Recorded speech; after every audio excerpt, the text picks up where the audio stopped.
भला हुआ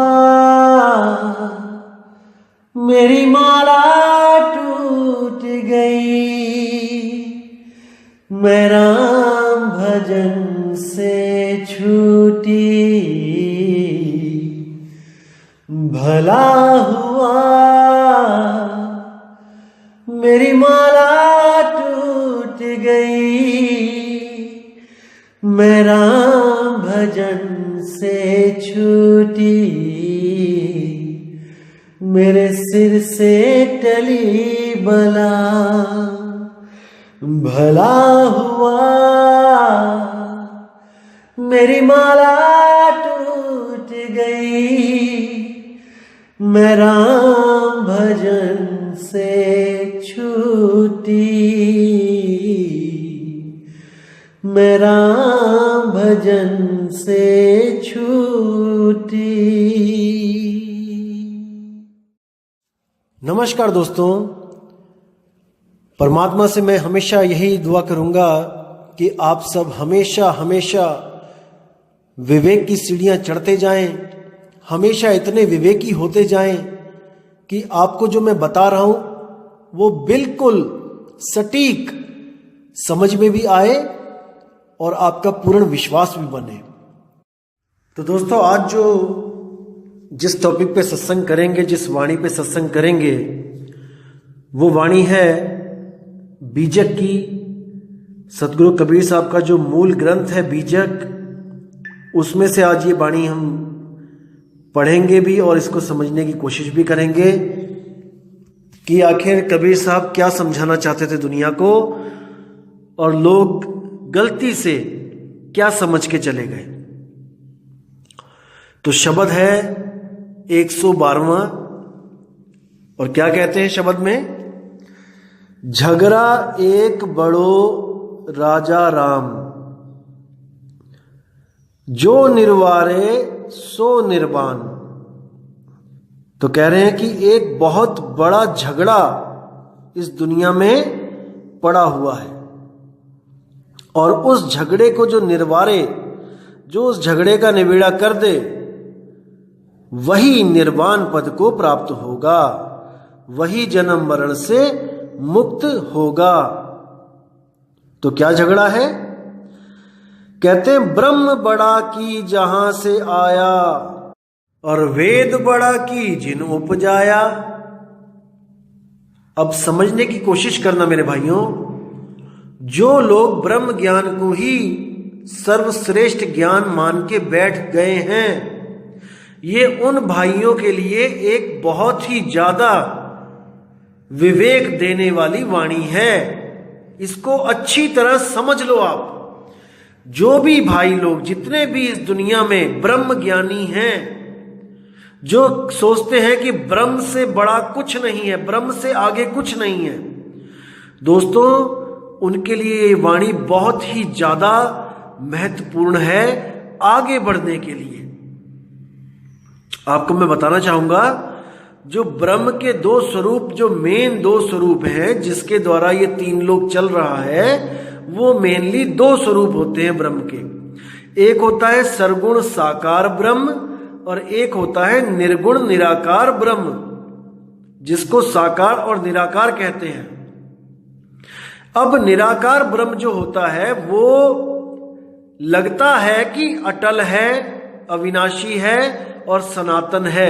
ये भ्रम होता है, लोगों को लगता है कि निराकार ब्रह्म ही परमात्मा है, क्योंकि निराकार ब्रह्म ही जब सृष्टि रचना करनी होती है तो वो साकार ब्रह्म बनके इस दुनिया में अवतरित होता है। वही निराकार साकार रूप धारण करके इस दुनिया में आता है, जिसको सब साधु संत सरगुण साकार ब्रह्म कह के याद करते हैं। जैसे निराकार तो हो गया जो जिसका कोई आकार नहीं है, स्पेस कह देते हैं उसको, शून्य कह देते हैं। और वही जब साकार बन के आता है तो ब्रह्मा विष्णु महेश ये साकार रूप में हो गए। भगवान राम, विष्णु, हनुमान जी, यहां तक कि जो गुरु लोग निराकार को परमात्मा कहते हैं, वो अपने गुरुओं को साकार ब्रह्म घोषित कर देते हैं कि वही निराकार परमात्मा अब गुरु रूप में, साकार रूप में हमारे बीच बैठ के सत्संग कर रहा है। उसमें और निराकार में कोई तिल मात्र का भी फर्क नहीं है। ये हमें अच्छी तरह पढ़ा दिया जाता है निर्गुण निराकारी गुरुओं के सत्संग में, और हमें यह भली भांति बता दिया जाता है कि जो साकार है वो नाशवान है, उसका नाश होगा, लेकिन वो नाश होके निराकार में विलीन हो जाएगा। इसलिए गुरु कभी मरता नहीं है, गुरु साकार रूप छोड़ के निराकार रूप में स्थित हो जाता है। इतनी बात बता के हमें निराकार की भक्ति में दृढ़ कर दिया जाता है, निराकार ब्रह्म में हमें हमारी आस्था लगवा दी जाती है। लेकिन सतगुरु यहां कबीर साहब कहते हैं कि ब्रह्म बड़ा कि जहां से आया, कि भाई तुम जिस ब्रह्म को पूज रहे हो ये पैदा कहां से हुआ है उसको जानो। ब्रह्म बड़ा कि जहां से आया, वेद बड़ा कि जिन उपजाया। आज सब लोग वेदों की बातें करते हैं, वेद के मंत्र में ये लिखा है, वेदों के मंत्र में ये लिखा है, इतने अध्याय के इतने मंत्र में ये लिखा है। दोस्तों, किसने बनाए वेद? किसकी शक्ति से वेद उपजे? जब तक हमें वो शक्ति के बारे में नहीं पता लगा, वेदों को पढ़ पढ़ के हम कुछ भी प्राप्त नहीं कर सकते, कुछ भी। आप वेदों को कंठस्थ कर लो, मुंह जबानी याद कर लो, तोते की तरह रट लो, लेकिन आप उसको प्राप्त नहीं कर पाओगे जिनकी वजह से वेद भी अस्तित्व में आए हैं। और वो कौन है? वो आत्मा है। आत्मा ना होती तो मन और तन वेद लिख ही ना पाते। इसको समझो। आप आज जिस मंदिर की पूजा कर रहे हो, अगर आत्मा ना होती तो वो मजदूर, वो मिस्त्री कभी भी मंदिर ना बना पाते। केवल आत्मा की वजह से जिस चीज को ये बना रहे हैं, अपनी आत्मा को ना जानने के कारण ये बनाई हुई चीजों के आगे माथा टेक रहे हैं। इतना समझो। कोई भी भगवानों की मूर्ति है, एक कारीगर जो शूद्र जाति का होता है, उस मूर्ति के छाती पे पैर रख के अपने औजारों से उस पत्थर को एक आकृति देता है। वही आत्मदेव उस मजदूर में भी है, उस कारीगर में भी है, और वो उस जड़ पत्थर को एक आकृति देता है। अब उसी के पैर के नीचे वो मूर्ति पड़ी है, और वही मूर्ति जब मंदिर में जाती है तो उसी शूद्र को, उसी कारीगर को मंदिरों में प्रवेश वर्जित हो जाता है। सोचो कितनी बड़ी बात है। जिसने उस पत्थर को भगवान का रूप दिया, उसी को अब दर्शन करने का कोई अधिकार नहीं है। पुराने समय की बात कर रहा हूं मैं। आजकल तो सबको समान अधिकार है, सब जा सकते हैं मंदिर में, क्योंकि कानून का डंडा है। अगर कोई किसी को गलत बोलेगा, नीच जात का कोई बोलेगा, तो उस पर केस भी चल जाएगा, कानून का डंडा है। अगर ये कानून ना होता भाई, तो आज भी वही स्थिति होती जो उस समय थी जब कबीर साहब आए थे इस दुनिया में। जब शूद्रों को मंदिरों की चौखट पे भी नहीं खड़े होने दिया जाता था, उनके गलों में मटकी बांध दी जाती थी कि गली में मत थूकना, राह चलते मत थूकना, कहीं किसी ब्राह्मण का पैर ना आ जाए तुम्हारी थूक पे। तो उनके गले में वही मटकी बांध के उसी मटकी में थूकने को कहा जाता था। तो इतना अत्याचार उन शूद्रों के साथ हुआ, और वही शूद्र भगवानों को आकार में लेके आ रहा था, वो भी अपने पैर के नीचे रख के। तो समझो मेरे दोस्तों, मेरे भाइयों, इस मूल ज्ञान को समझो। ये मूल ज्ञान सब भ्रमों से बाहर निकालने के लिए बनाया जा रहा है, बताया जा रहा है। जो गुप्त ज्ञान है उसको प्रकट किया जा रहा है। तो इसको धैर्य से, इसको विवेक से समझते जाओ, आपको हर चीज क्लियर होती जाएगी। ये बिल्कुल सीधा रास्ता है दोस्तों। तो क्या कहते हैं, वेद बड़ा कि जिन निर्माया। आप वेदों को पढ़ो, समझो और जो उसमें इशारा किया गया है उसको प्राप्त करने की कोशिश करो, उस आत्मदेव को, ना कि उन मंत्रों को जो आत्मा के द्वारा ही अस्तित्व में आए हैं। आत्मा अनादि है और मंत्र ये उसके द्वारा एक समय, एक काल में बनाए गए हैं। जो चीज आज बनी है तुम उसको जप के उस अनादि आत्मा को कैसे प्राप्त कर सकते हो? अन्यथा नहीं कर सकते हो, कभी नहीं कर सकते। ये तो कोई भेदी गुरु मिले और आपको ये तंत्र मंत्र जंत्र छुड़वा दे और उस अविनाशी अक्षर का लखाव करा दे, तब आपकी बात बन सकती है। जैसे साहिब कहते हैं, मोको कहां ढूंढे रे बंदे, मैं तो तेरे पास में। ना मंदिर में, ना मस्जिद में, ना काबे कैलाश में। अब जब ये लाइन आप पढ़ोगे कि ना मंदिर में, ना मस्जिद में, ना काबे कैलाश में, तो आपका विवेक काम करेगा कि कबीर साहब मना कर रहे हैं कि मंदिर, मस्जिद, काबे में जाने की जरूरत नहीं है। नहीं है, इतना तो विवेक आपका काम करेगा कि हां, मंदिर नहीं जाना है, मस्जिद नहीं जाना है। लेकिन अब आगे वो कहते हैं कि नाम है जप में, नाम है तप में, नाम है व्रत उपवास में। अब यहां पर लोगों को विश्वास नहीं होता कि ऐसा भी हो सकता है क्या, कि बिना कोई नाम जपे, बिना कोई साधना किए, तपस्या किए, क्या ऐसा हो सकता है कि वो परमात्मा मिल जाए बिना किसी योग साधना क्रिया के, बिना क्रियाओं के? कौन सी क्रियाएं? चांचरी, भूचरी, खेचरी, अगोचरी, उन्मुनी। ये 5 यौगिक क्रियाएं हैं जो युगों युगों से चलती आ रही हैं। इनके बारे में आपको बताऊंगा, जब एक अलग ऑडियो बनाऊंगा तो मैं इन 5 के बारे में आपको बताऊंगा कि ये क्या होती हैं, ये कौन सी क्रियाएं हैं। चांचरी, भूचरी, खेचरी, अगोचरी, उन्मुनी। आज सारा संत समाज 99% इसी 5 क्रियाओं में उलझा हुआ है और इन्हीं 5 क्रियाओं के द्वारा वो परमात्मा को, वो शब्द को पाना चाहता है, कभी नहीं पा सकता। अब आगे कहते हैं, ई मन बड़ा कि जही मन माना, और राम बड़ा कि राम ही जाना।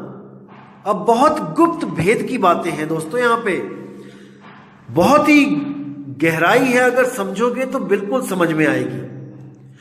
तो क्या कहते हैं, ई मन बड़ा कि जेही मन माना। अब बात चल रही है यहां पे 2 मनों की, कि भाई ये मन बड़ा है जिसके लिए दुनिया कहती है कि मन भटकाता है, मन बहुत बड़ा दुश्मन है, मन सबको गुलाम बना के बैठा है। ई मन बड़ा, ये वाला मन बड़ा है, या जेही मन माना, या जिन लोगों का जो मन मान चुका है वो बड़ा है। यानी कि जो गुरु की शरण में आके बिल्कुल निम्न पद में आ गया है, वो मन मस्त हाथी, वो गुरु की शरण में आके भीगी बिल्ली बना हुआ है, वो पूरा सरेंडर कर चुका है। जैसे एक हाथी होता है, जल्दी किसी के बस में नहीं आता, क्योंकि मन को हाथी के समान बताया गया है कि हाथी है, जैसे जल्दी आदमी के बस में नहीं आता है, पूरा तहलका मचा देता है। जैसे अगर वो पागल हो जाए, या फिर वो अगर मदिरा पान कर ले, या फिर वो मस्ती में आ जाए, तो वो किसी को नहीं बख्शता। इसी तरह जब मन अपने 5 विकारों में दृढ़ हो जाता है, पूर्ण हो जाता है, तो वो भी ऐसा तहलका मचाता है आपकी जिंदगी में कि आपको कोई ठिकाना नहीं मिल पाता।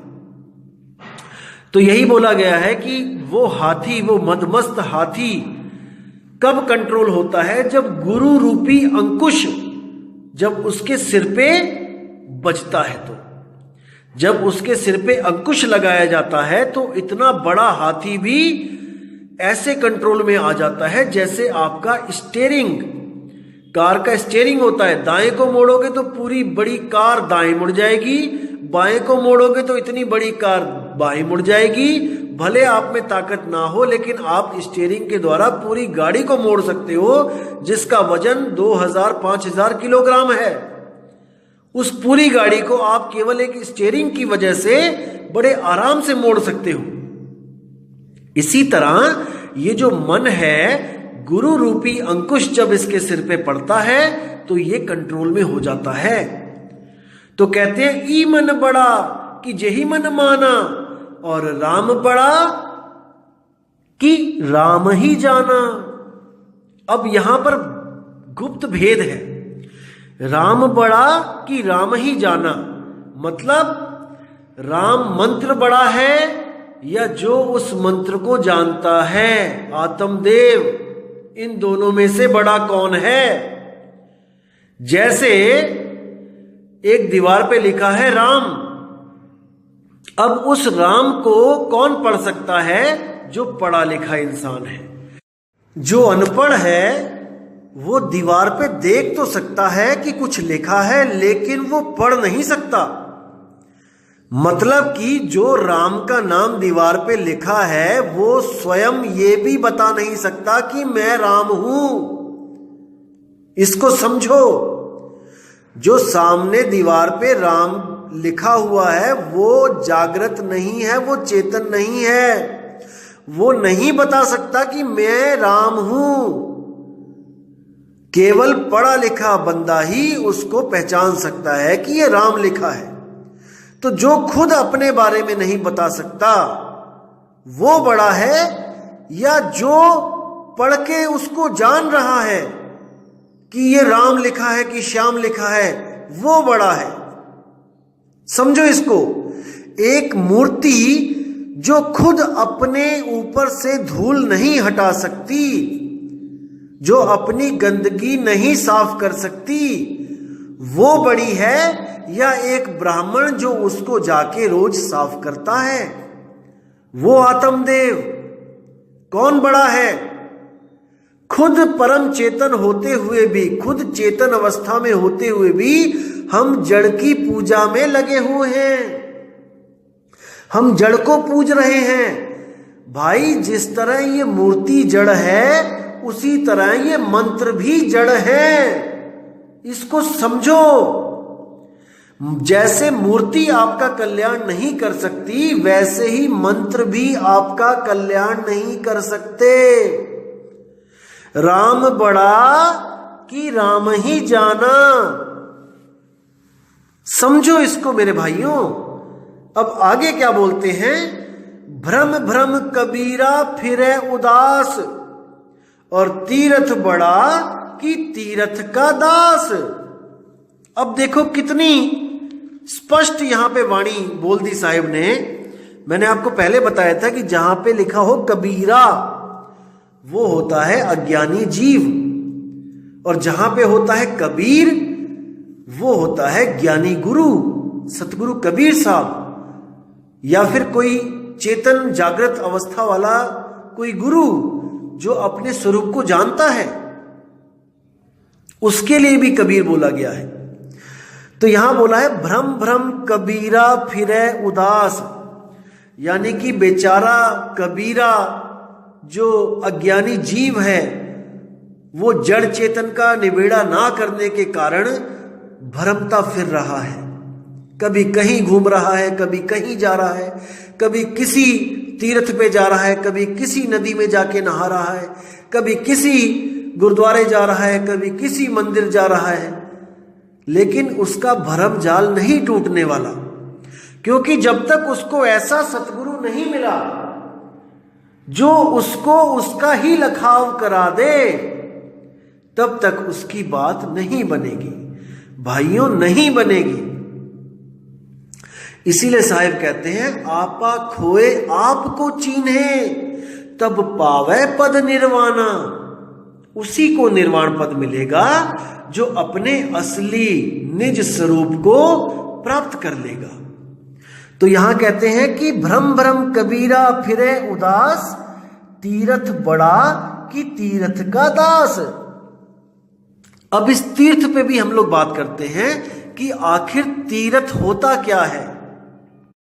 दोस्तों, तीर्थ वो जगह होती है जहां पर किसी भगत ने, किसी ऋषि मुनि ने बैठ के तपस्या की हो, वहां पर उसने भजन बंदगी की हो, उसको कहते हैं तीर्थ।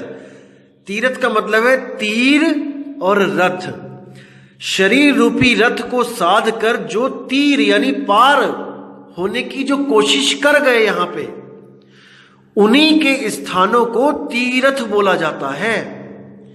अब हम अगर तीर्थ पे जाके हम वहां माथे टेकते हैं, हम वहां पे उनको माथा टेक के घर वापस आ जाते हैं प्रसाद लेके, तो ये बिल्कुल उस तरह होगा दोस्तों जैसे आपने अपने बच्चे को स्कूल में एडमिशन करा दिया और पिछले साल जो बच्चा फर्स्ट आया था, जिस बेंच पे वो बैठता था, जिस कुर्सी पे वो बैठता था, हमने अपने बच्चों को बोला कि बेटा स्कूल जाओ और उस कुर्सी को माथा टेक के आओ जिस कुर्सी पे बैठ के वो बच्चा फर्स्ट आया था।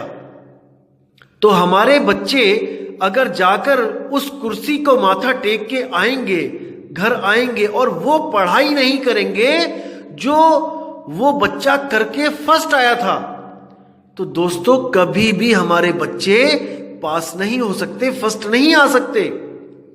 आज वही होता जा रहा है। जहां जहां पर कोई भी साधु सिद्ध, देखो पहाड़ों की चोटियों पर गए वो कि उन्हें कोई डिस्टर्ब ना करे। भक्ति वो नीचे भी कर सकते थे, लेकिन फिर भी वो पहाड़ों की चोटियों पे जाके बैठे कि कोई आदमी वहां तक जल्दी ना पहुंचे और हमें डिस्टरबेंस ना करे, हमें मुक्ति चाहिए।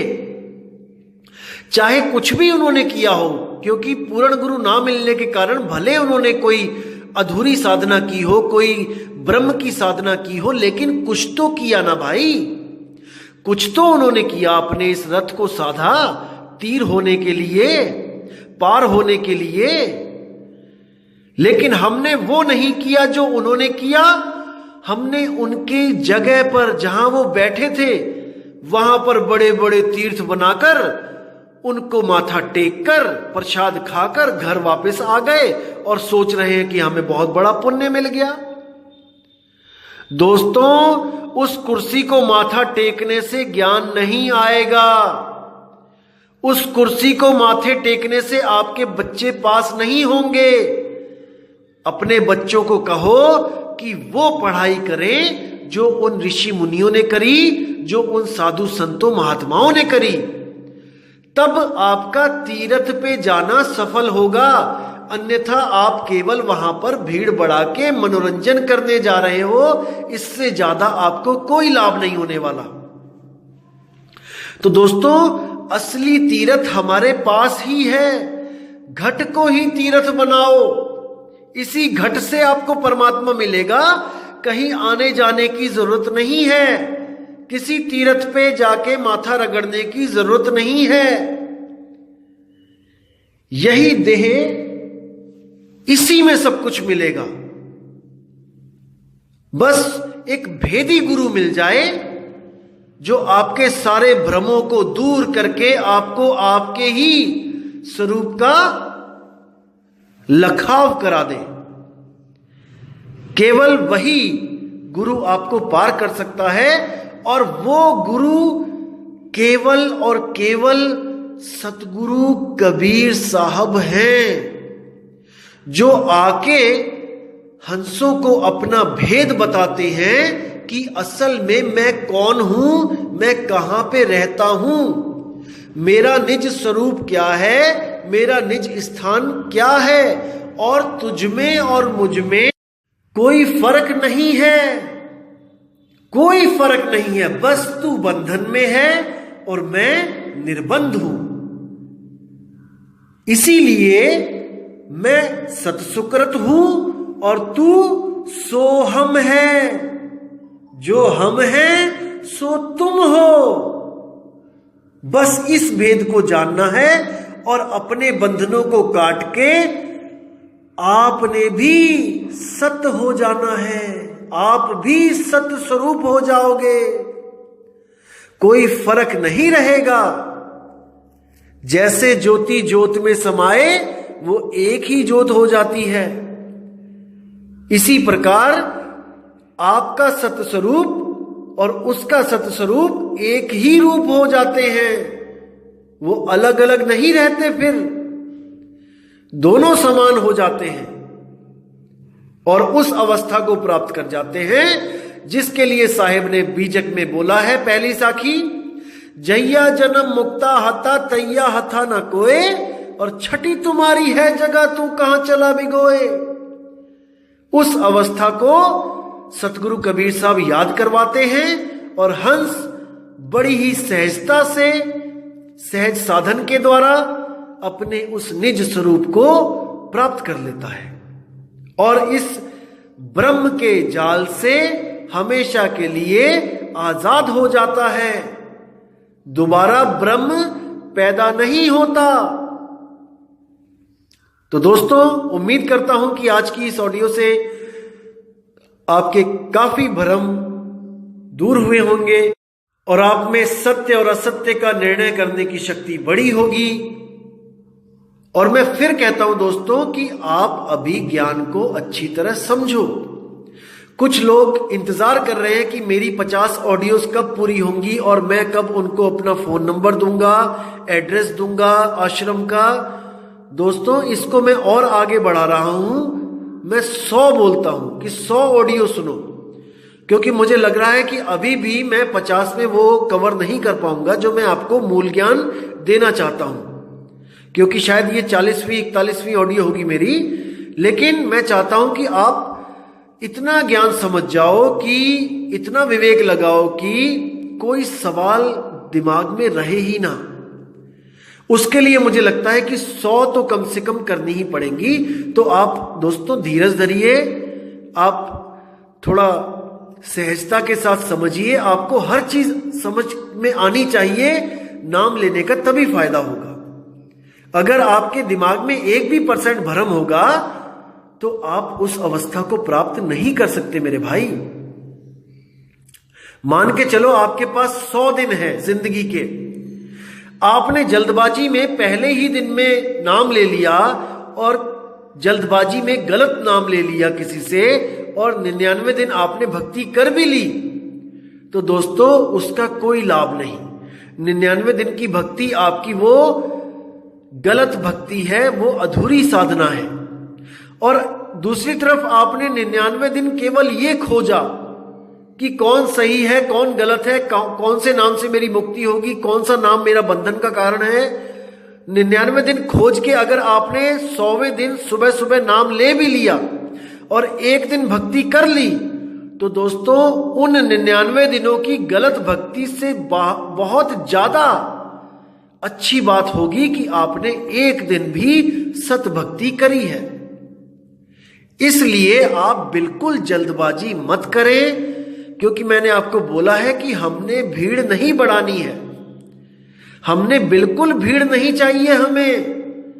हमें वो विवेकी हंस चाहिए जिनके दिमाग में एक भी प्रश्न ना बचे, एक भी सवाल जिनके दिमाग में ना बचे। केवल वही लोग हमारे पास आए और अपनी आत्मा का कल्याण करवाएं। तो दोस्तों इसी के साथ मैं विदा चाहूंगा और अगली ऑडियो में बहुत जल्दी आपको भेजूंगा, ताकि आप लोग और ज्यादा विवेकी हो सके और सत्य ज्ञान को समझने की भरपूर कोशिश करें। तो मैं अब आज्ञा चाहूंगा दोस्तों। जय गुरुबंदी छोड़ वैराग साहिब, जय गुरुबंदी छोड़ मदन साहिब, जय जय बंदी छोड़ सतगुरु सत्य कबीर साहिब की सदा ही जय हो। साहिब बंदगी सतनाम।